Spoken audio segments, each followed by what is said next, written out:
हा निर्विवाद विजय आहे। इचलकरंजी हा मतदारसंघ हिंदुत्व विचारसरणीचा आता बालेकिल्ला झालेला आहे हे माहिती आहे किंवा मान्य आपल्याला। आणि मला वाटतं रणधीर आजच्या निकालानं हा बालेकिल्ला शाबूत आहे। आणि हा बालेकिल्ला नुसता शाबूत नाही तर लोकसभा निवडणुकीत धैर्यशील मानेंचा विजय इचलकरंजीनं सुकर केला होता। इचलकरंजी आणि हा सगळा परिसर आता भाजपच्या नव्या राजकारणाला एक नवी ओळख निर्माण करून देण्यासाठी यापुढं त्यांच्या वेगळं राजकारण सुरू राहील असं दिसतं। आवाडेंचे तिथली स्वतःचा गट प्लस हिंदुत्व आणि लाडक्या बहिणी या सगळ्यांचा जो एक संगम झाला आणि त्याच्यातून राहुल आवाडेंना हे यश मिळालेलं दिसतंय।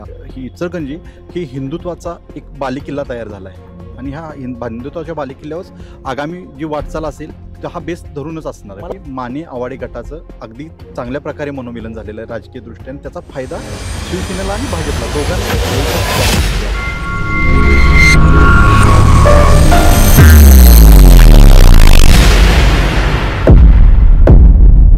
नमस्कार, मी अमोल गाडगीळ, कोल्हापूर टीव्हीमध्ये आपलं स्वागत।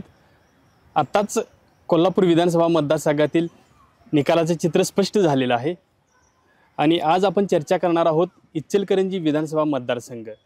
राहुल आवाडे हे जे भाजपचे उमेदवार होते ते निवडून आलेले आहेत। एकंदरीत इचलकरंजीच्या या मतदारसंघाविषयी आणि मतदानाविषयी आपण सविस्तर चर्चा करणार आहोत। माझ्यासोबत आहेत पत्रकार विजय पाटील सर आणि पत्रकार रणधीर पाटील सर। आपण यांच्याकडून जाणून घेऊया नेमकं काय परिस्थिती आहे निकालानंतर आणि काय घडामोडी घडणार आहेत आता या निकालानंतर। आपण सर्वप्रथम जाऊया पत्रकार विजय पाटील सरांच्याकडे। सर, काय सांगाल या निकालानंतर राहुल आवाडे यांच्या विजयानंतर नेमकं काय चित्र असणार आहे इचलकरंजीमध्ये? अमोल, कोल्हापूर जिल्ह्यातील इचलकरंजी हा विधानसभेचा मतदारसंघ, कोल्हापूर जिल्ह्याचा विचार केलास 10 विधानसभा मतदारसंघाचा तर 2 मतदारसंघ असे आहेत की ती शहरी आहेत।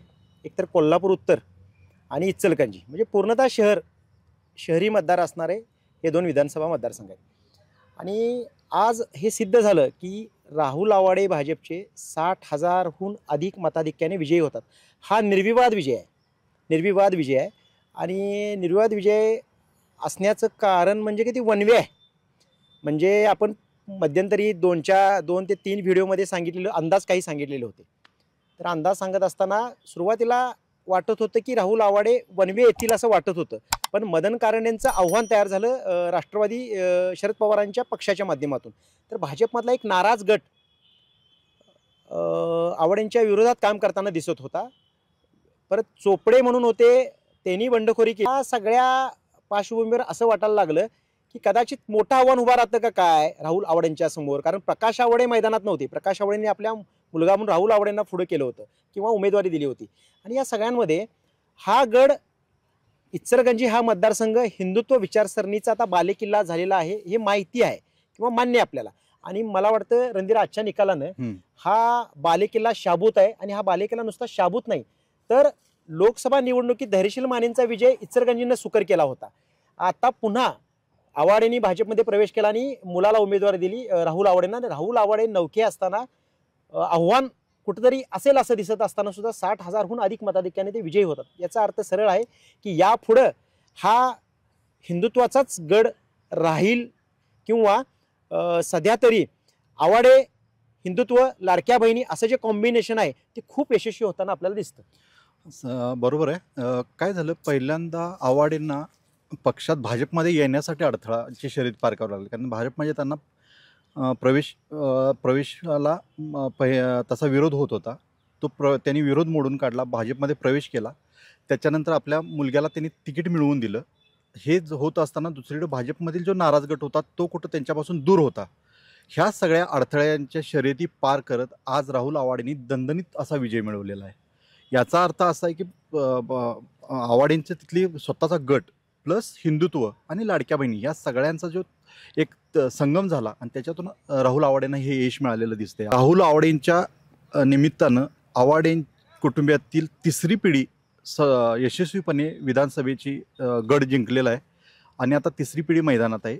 भविष्यात राहुल आवाडे आणि भाजप कशा पद्धतीने पुढे वाटचाल करतात हे आता पाहणं गरजेचं आहे। रणधीर यातला आता सगळ्यात महत्त्वाचा मुद्दा असा वाटतो की तुम्ही जर 2019ची निवडणूक विधानसभेची बघितली तर त्या निवडणुकीत काय झालेलं, कोल्हापूर जिल्ह्यामध्ये भाजपचा एकही आमदार नव्हता। म्हणजे खासदार नाहीच पण आमदार नव्हता। भाजप मुक्त कोल्हापूर जिल्हा आहे, सार्वजनिक निवडणुकांमध्ये असं चित्र दिसत असताना आज भाजपच्या 2 जागा वाटेला आलेल्या कोल्हापूर जिल्ह्यामध्ये दोन्ही जागा भाजपनं जिंकलात. म्हणजे एकतर दक्षिणमध्ये अमल महाडिक विजयी झालेत आणि आता इचलकरंजीमध्ये राहुल आवाडे विजयी झालेत. तर याचा अर्थ सरळ असा दिसतो की भाजपनं दोन्हीच्या दोन्ही जागा म्हणजे 100% स्ट्राईक रेट त्यांचा कोल्हापूर जिल्ह्यात आपण म्हणू शकतो, जागा जरी 2 असल्या तरी भाजपचं नव्यानं राजकारण वेगळ्या पद्धतीनं कोल्हापूर जिल्ह्यात सुरू झालं. आणि इचलकरंजीचा आपण असं म्हणू शकतो की इचलकरंजीचा प्रभाव हातकणंगले मतदारसंघावर असतो आणि हातकणंगले मतदारसंघाचा प्रभाव शिरोळ, इचलकरंजी, शिरोळ आणि हातकणंगले अशी त्रिसूत्रे आहे.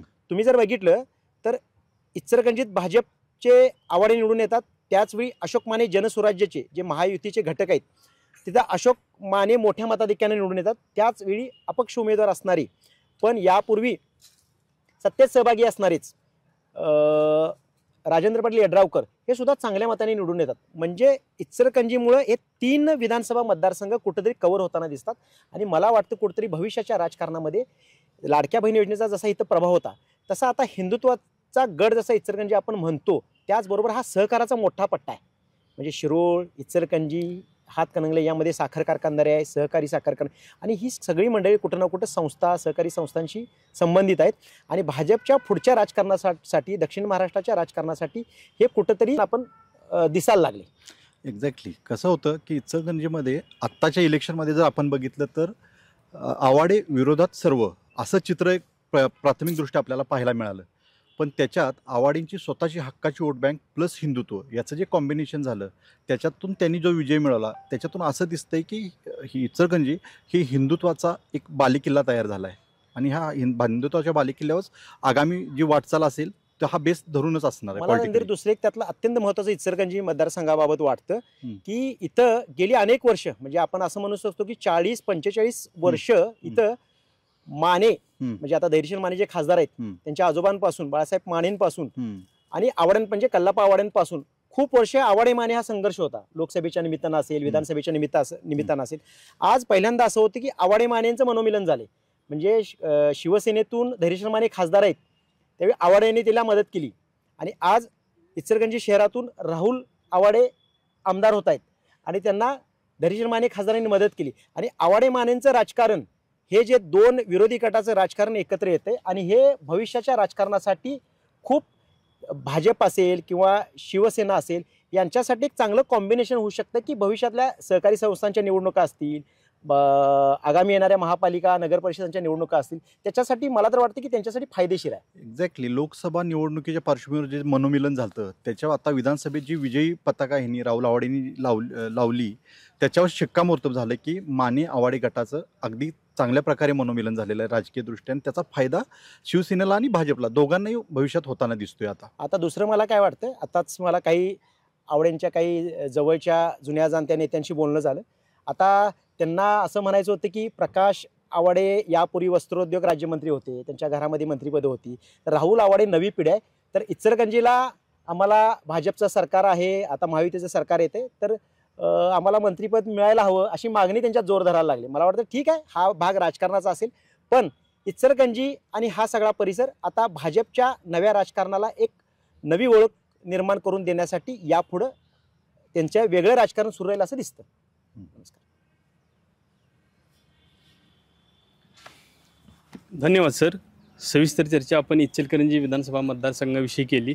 म्हणजेच आवाडे आणि माने हे जे एकत्रीकरण झालेलं आहे त्यांचं एकत्रितकरण झाल्यामुळे त्यांच्यासाठी फायदेशीर आहे असं एकंदरीत दिसतंय. धन्यवाद दोघांचेही. कोल्हापूर टी व्हीतर्फे अशाच नवीन नवीन गोष्टी घडामोडी आम्ही तुमच्यासमोर घेऊन येऊ. त्यासाठी पाहत राहा कोल्हापूर टी व्ही. लाईक करा, शेअर करा, सबस्क्राईब करा कोल्हापूर टी व्ही. धन्यवाद.